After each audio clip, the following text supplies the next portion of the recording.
Ils disent que c'est terminé. Mais c'est exactement là que ça commence. Le département de la justice vient de déclarer le dossier Epstein case closed, tout en gardant une partie énorme des documents hors de portée. Pas une petite marge. 3 millions de documents publiés. Et pourtant, ça ne représenterait qu'environ 50% de ce qu'ils ont réellement. La moitié visible, la moitié cachée. Et si tu te demandes pourquoi ça te concerne, pense à ça. Quand une institution décide ce que tu peux savoir, ce que tu ne peux jamais vérifier, et quand l'histoire doit s'arrêter, ce n'est plus une enquête, c'est un contrôle. Mais voici le détail que personne ne peut ignorer. Un document apparaît dans la publication, puis disparaît soudainement, puis réapparaît quelques heures plus tard, après la pression du public. Comme si quelqu'un corrigeait la version officielle en temps réel. Notice ce qu'ils n'ont pas démenti. Ils ont fermé le dossier, mais ils n'ont pas ouvert la vérité. Et maintenant, la question devient simple. Qui est protégé par la moitié qu'on ne voit pas? Tout le monde croit que c'est une simple publication de documents, une sorte de geste de transparence. Mais ce qui se passe ici ressemble beaucoup plus à une guerre de contrôle, parce que le DOJ ne dit pas seulement « voilà ce qu'on a trouvé », il dit « voilà ce que vous aurez le droit de voir ». Et c'est là que l'histoire devient dangereuse. D'un côté, on annonce une libération massive, des millions de pages, un déluge de fichiers qui donne l'impression que tout a été vidé. De l'autre, la réalité est froide. La moitié des archives resteraient encore enfermées. Et ce n'est pas une dispute de bureaucrates. C'est un bras de fer entre l'exécutif et le Congrès, un test de force sur qui possède la vérité officielle. Un élu le résume avec une phrase qui change tout. L'enquête du Congrès, elle, ne fait que commencer. Alors, pourquoi le DOJ se dépêche-t-il de fermer la porte maintenant? Et surtout, si cette histoire était vraiment terminée, pourquoi tant d'efforts pour contrôler ce qui sort et ce qui reste dans l'ombre? Voici la thèse la plus simple et la plus inquiétante. Ce n'est pas une publication pour éclairer le public. C'est une publication pour définir les limites du public. Le DOJ affirme avoir complété son examen et traite le dossier comme une affaire réglée. Mais en même temps, il admet retenir des catégories entières de documents. Et c'est là que le piège se referme. Parce qu'en libérant environ 3 millions de documents, l'institution peut dire « Regardez, on a tout donné ». Sauf que ces 3 millions ne seraient qu'environ 50% de ce qu'ils possèdent réellement. Donc, ce n'est pas la vérité complète, c'est une vérité calibrée. Et ce qui est encore plus troublant, c'est la logique utilisée pour justifier ce verrouillage. Il parle de protection de la vie privée, de privilèges juridiques, de procédures internes. Mais si c'était seulement une question de protection, pourquoi l'autre moitié resterait-elle scellée comme un coffre-fort? Notice ce qu'il ne montre pas, les pièces qui expliquent comment les décisions ont été prises, les échanges internes, le pourquoi.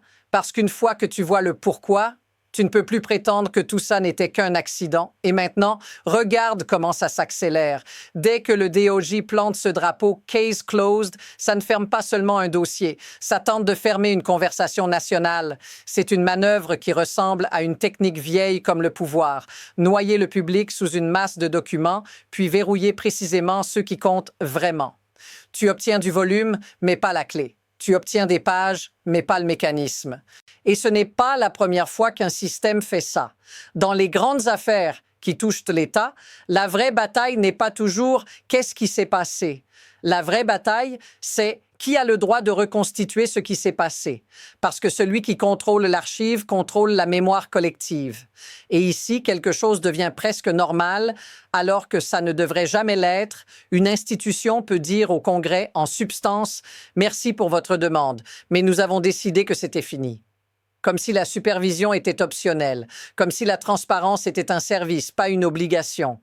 Et pendant que tout le monde débat sur ce qui a été publié, le plus important, lui, reste derrière la porte fermée. Et c'est exactement là que l'histoire bascule. Si tu veux comprendre la vraie nature de cette affaire, oublie un instant les déclarations officielles. Regarde les anomalies, les moments où le système trébuche, et où tu vois, pendant une seconde, la mécanique à nu. Parce qu'au milieu de cette publication, il y a eu un incident impossible à ignorer, un tableau, un document qui contenait plusieurs allégations d'inconduite visant Donald Trump. Il apparaît dans le lot. Puis, il disparaît soudainement. Et ensuite, il réapparaît quelques heures plus tard, après la réaction publique. Ce n'est pas un détail technique. C'est un signal. Ça te dit que quelqu'un surveillait en direct ce qui sortait et ce qui ne devait pas sortir. Et là, la contradiction devient brutale. Le DOJ présente ces éléments comme de simples pistes non confirmées, comme si ça suffisait à les neutraliser. Mais si c'était si insignifiant, pourquoi le retirer? Pourquoi le remettre? Pourquoi ce mouvement de panique? Voici pourquoi ce moment change tout. Si un document peut être effacé et restauré en quelques heures, alors la vraie question n'est pas « qu'est-ce qui est dedans ?» La vraie question, c'est « qu'est-ce qui a été retiré avant même que tu ne le vois ?» Et maintenant, tout commence à s'empiler. Vite. Trop vite. D'abord, le DOJ ne se contente pas de retenir des pages. Il invoque des protections juridiques lourdes, comme le Deliberative Process Privilege. En clair, ce n'est pas seulement ce qu'ils savent qu'ils cachent, c'est comment ils ont décidé de le gérer, comment des décisions internes ont été prises. Qui a dit oui, qui a dit non. Ensuite, on découvre que certains documents existent, mais sont inutilisables. Des pages publiées entièrement noircies, comme si on te donnait une boîte fermée en disant « Voilà, on a livré ». Et pendant ce temps, des catégories cruciales manquent encore. Des emails, des rapports d'entretien, des mémos de poursuite. Le genre de pièce qui relie les points. Et enfin, le Congrès menace, proteste, promet que l'enquête continue. Mais le DOJ, lui, a déjà posé sa conclusion sur la table. Terminé. Fin de discussion. Now watch how fast this escalates. Parce que plus ça avance, plus une question devient impossible à éviter. Si la moitié cachée contient ce qui explique tout, qu'est-ce qui se passe si cette fermeture tient et que ça continue? Et c'est là que ça cesse d'être une histoire lointaine, réservée aux journalistes, aux tribunaux, aux politiciens. Parce que ce genre de gestion finit toujours par descendre jusqu'à toi. Imagine ce que ça signifie dans la vraie vie. Une institution te dit qu'elle a été transparente, mais garde la moitié du dossier. Elle te dit qu'elle protège les gens, mais publie des pages inutilisables ou manipulées ou instables. Et si tu es une personne ordinaire qui regarde ça, tu apprends une leçon simple. Ta capacité à savoir dépend de leur volonté de te laisser savoir. Et il y a un autre impact, encore plus direct. Quand des informations sensibles circulent mal, ce ne sont pas les puissants qui paient le prix en premier, ce sont les vulnérables. Ce sont ceux qui n'ont pas d'équipe juridique, pas de sécurité, pas de réseau, ceux dont la vie peut être bouleversée par une fuite, une erreur, un nom qui sort au mauvais moment. Et toi, tu te retrouves dans un monde où la vérité arrive en morceaux, où les institutions ferment des dossiers comme on ferme une porte et où tu dois deviner ce qui se passe derrière. Si ça te semble familier, dis-le en commentaire, parce que ce sentiment-là, c'est exactement ce qui rend cette histoire plus grande qu'un seul dossier. Voici la partie la plus froide et la plus révélatrice. Ce n'est pas seulement une affaire de secret, c'est une affaire d'incitation. Le système fonctionne comme ça. Il peut libérer une avalanche de pages pour créer l'illusion de transparence, tout en verrouillant les éléments qui exposeraient les décisions internes. Et c'est là que le deliberative process devient une arme. Parce que ce privilège ne protège pas seulement des informations. Il protège la mécanique du pouvoir. Il protège le moment où quelqu'un, quelque part, a décidé qu'une chose devait être poursuivie ou enterrée. Et quand tu ajoutes à ça le fait que le Congrès n'a presque aucun moyen direct de forcer la main au DOJ, tu comprends pourquoi la fermeture est si facile. Les élus peuvent faire du bruit, menacer le mépris, parler de subpoena, mais au final, l'exécutif contrôle l'accès. Et tant que l'exécutif contrôle l'accès, il contrôle le récit. Mais voici l'insight que les médias grand public ne disent pas clairement. Ce genre de crise ne se résout pas avec plus de pages. Elle se résout avec les bonnes pages, celles qui relient les noms aux décisions, les faits aux choix.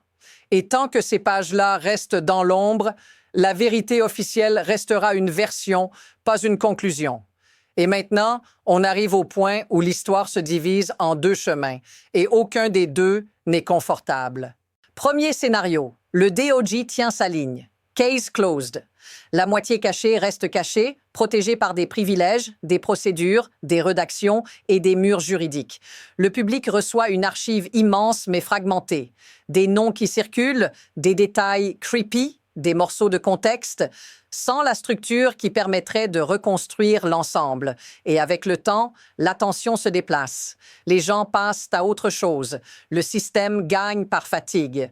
Deuxième scénario, la pression monte. Le Congrès insiste, les demandes se multiplient, les incohérences deviennent trop visibles parce que quand un document peut disparaître et revenir en quelques heures, ça laisse une trace dans l'esprit du public. Et cette trace ne part pas. Elle crée une obsession. Qu'est-ce qu'ils ont essayé de corriger? Et surtout, qu'est-ce qu'ils n'ont pas eu le temps de corriger? Et dans les deux cas, une chose est certaine, ce dossier n'est pas en train de se refermer. Il est en train de se transformer. La prochaine étape ne sera pas annoncée, elle sera déclenchée. Et quand ça arrivera, ce sera rapide. Et voilà la vérité la plus simple, celle qui reste quand tu enlèves le bruit. Ce n'est pas l'absence d'informations qui protège un système, c'est sa capacité à choisir quelles informations existent pour toi. Ils peuvent publier 3 millions de pages et appeler ça transparence. Mais tant que l'autre moitié reste scellée, ce n'est pas une révélation, c'est une gestion, une version contrôlée de l'histoire. Et ce qui rend ça encore plus inquiétant, c'est que le moment le plus révélateur n'a pas été une déclaration officielle, c'était ce document qui apparaît, disparaît, puis revient, comme un accident qui trahit une main sur le volant. Revois toute cette affaire avec une seule question en tête. Si tout est clos, pourquoi tant d'efforts pour fermer la lumière? Et si tu veux la suite, parce que cette histoire ne s'arrête pas ici, abonne-toi. On va suivre ce que personne ne veut t'expliquer clairement, la moitié qu'on ne te montre jamais.